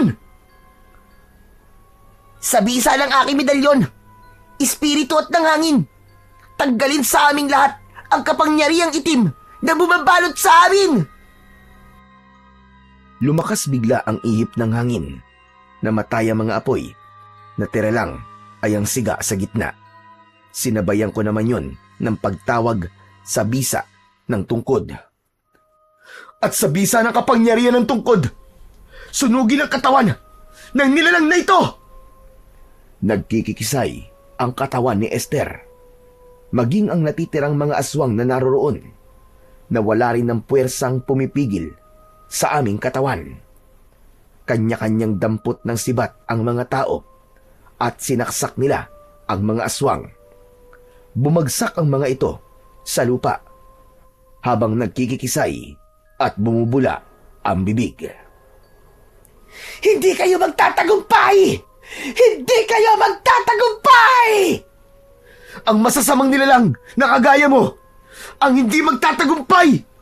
Magsama-sama na kayo ng mga kapwa mo demonyo sa impyerno! Ngunit sinubukan ng magulang ni Esther na pigilan ako. Ngunit malakas kong ipinalo ang tungkod sa katawan nila. Isinunod ko si Esther. Nasunog siya. Yumanig ang buong paligid. Gumuho ang puno na pinagtalian kay Roland at ganun na lang ang panlalaki ng aming mga mata nang lumabas mula sa puno ang malaking aswang na bagat. Huwag kayong matakot! Lalabanan natin siya! Sama-sama kaming pumwesto sa harapan ng malaking aswang. Sabay naming itinaas ni Roland ang sandata namin. Sa isang iglap, nagkaroon ng apoy ang sandata namin at inatake namin ang malaking aswang. Tumama ang aking tungkod sa tuhod nito. Napaluhod siya sa lupa at lumikha pa yon ng pagyanig. Ang medalyon naman ni Roland, itinapat niya sa ulo nito. At ang pinakahuli, ginamit ni Zorin ang punyal ni Esther. Nilaslas niya ang leeg ng malaking aswang. Bumagsak ito sa lupa hanggang sa masunog ang katawan nito at maging abo. Sa awa ng Diyos, tuluyan na nating nabura ang lahi ng mga aswang na yun sa mundong ito. Matatahimik na ang kaluluwa ng aking anak, maging ng mga nabiktima ng mga aswang na yun. Maraming salamat po sa tulong niyo sa amin, Lolo Espilo. Hindi po namin kayo makakalimutan. Ako naman ay nagpapasalamat sa inyong lahat.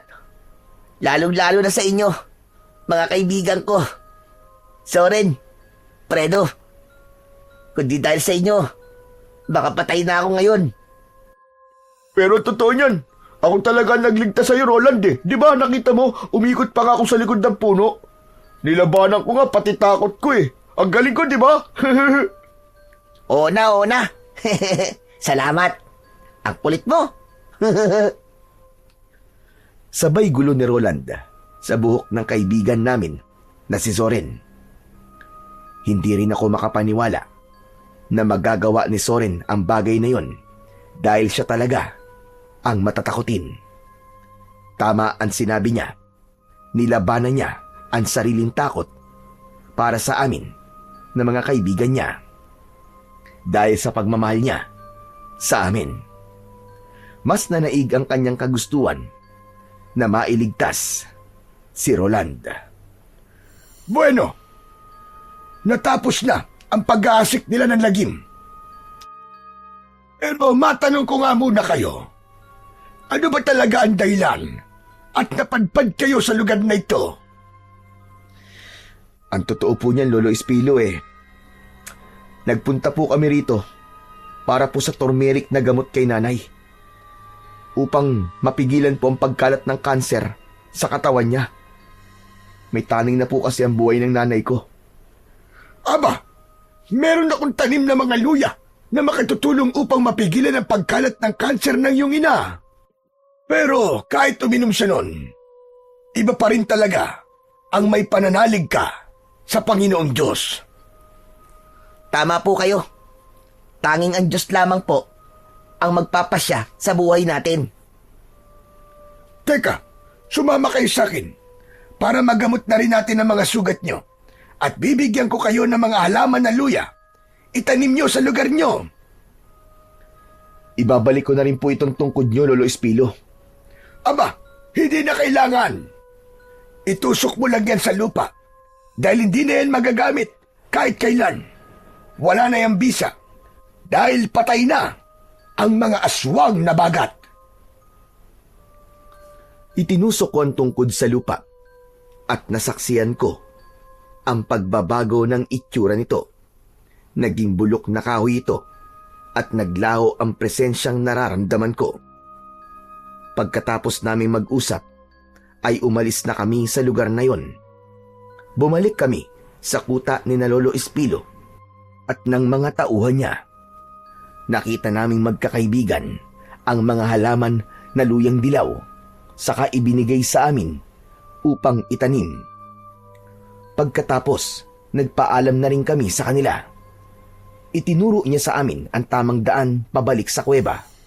At ngayon, nasa labas na kami ng kuweba, ay natanaw namin ang motor namin na nakaparada sa gilid ng kalsada.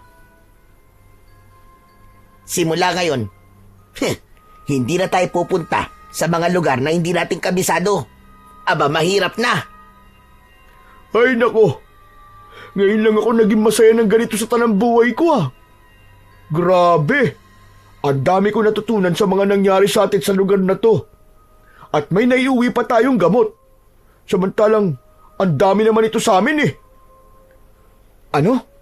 Teka, ano sabi mo? Hindi naman kasi kayo nagtatanong eh. Hindi na sana tayo nagpunta rito para sa gamot na to. Pambira na yan, oo. Yan ang napapala na naglilihim sa kaibigan. Aba. Parang may hugot ka pa rin ah. Pagkatapos ng lahat, hanggang ngayon ganyan ka pa rin. Masama pa rin yata ang loob mo sa akin ah. Hindi naman. Sinasabi ko lang, kung naging tapat ka lang sana sa amin, hindi na sana tayo umabot pa sa ganito at muntik mapahamak. Di bale, may maganda rin naman nangyari, Zorin eh. Dahil nalaman natin na traidor si Esther. Biruin nyo, 1 taon natin siya nakasama, aswang pala ang dinapurak ng lintik na yon, suprema pa. Tsaka alam nyo kung ano pa yon? Nalaman natin na buo ang samahan natin at walang makakatalo sa atin na kahit na anong puwersa ng kadiliman. Tama ka. Paano ka ba nawala sa tabi ni Zorin ha, Roland? Nakita ko kasi si Esther eh. Yun, lumapit ako sa kanya. Inihipan niya ng pulbos ang palad niya. Tapos, nalanghap ko yun. Yun, nawalan ako ng malay. Tapos paggising ko, nakatali na ang mga kamay at paa ko. Nakita ko si Esther. Nako, ibang-iba na ang itsura niya. Pero ngayon, tapos nang nakakakilabot na karanasan na yun, guys. Oh, paano? Ano pang ginagawa natin? Umuwi na tayo. Magiinuman tayo sa bahay. Sagot ko. Sakay ng aming mga motor, ay nilisan namin ang lugar na yon. Pagkalipas ng 6 na oras na pagbiyahe, ay ligtas kaming nakauwi sa bahay naming magkakaibigan. Ipinagpatuloy namin ang trabaho namin bilang isang gasoline boy sa Lucena. Sa ngayon, ang 6 na buwan na taning kay nanay ay umabot pa ng 5 taon. Pero binawian din siya ng buhay dahil sa ibang mga komplikasyon. Ngunit malaki ang naitulong ng luya kay nanay at ang pananampalataya namin sa Panginoong Diyos. Sa idinugtong na buhay na 5 taon sa kanya, ay ipinadama kong mabuti kay nanay ang pagmamahal ko sa kanya. Kaya nang lumisan siya, ay wala kong ibang pinagsisisihan, kundi ang panghihinayang sa ibang mga taon na hindi ko siya pinahalagahan noon. Ang sabi nga, maaaring iba-iba ang ama natin, ngunit ang ating ina, kahit magpalit-palit siya ng lalaki, nag-iisa lang ang nanay natin. Walang kapantay, walang kapalit, at walang katumbas na halaga sa mundo. Ang maipapayo ko lang sa lahat ng mga anak na kagaya ko, maswerte kayo dahil kasama niyo pa ang nanay niyo, dahil mahirap mawalan ng isang ina, lalo na ang isang mabuting ina. Kaya habang buhay pa siya, huwag nating palampasin ang bawat sandali na ipadama sa ating nanay ang pagmamahal natin. Natutunan ko sa mga kaibigan ko na mahalaga pa rin ang tiwala at hindi magsisinungaling. Dahil sa bandang huli, sila ang tutulong sa atin sa oras ng kagipitan. Ang kwentong inyong napakinggan ay nagpapatunay na hindi kayang talunin ng kahit na anong dilim o panganib ang totoong pagsasamahan. Sa bawat unos na kanilang hinarap, lalong tumibay ang kanilang tiwala at pagmamahal sa isa't isa. Ang mga pagsubok ay nagsilbing apoy na naglinis sa kanilang puso, nagpapatunay na ang pagkakaibigang totoo ay mananatiling matatag, liwanag sa gitna ng kadiliman, at lakas sa oras ng kahinaan.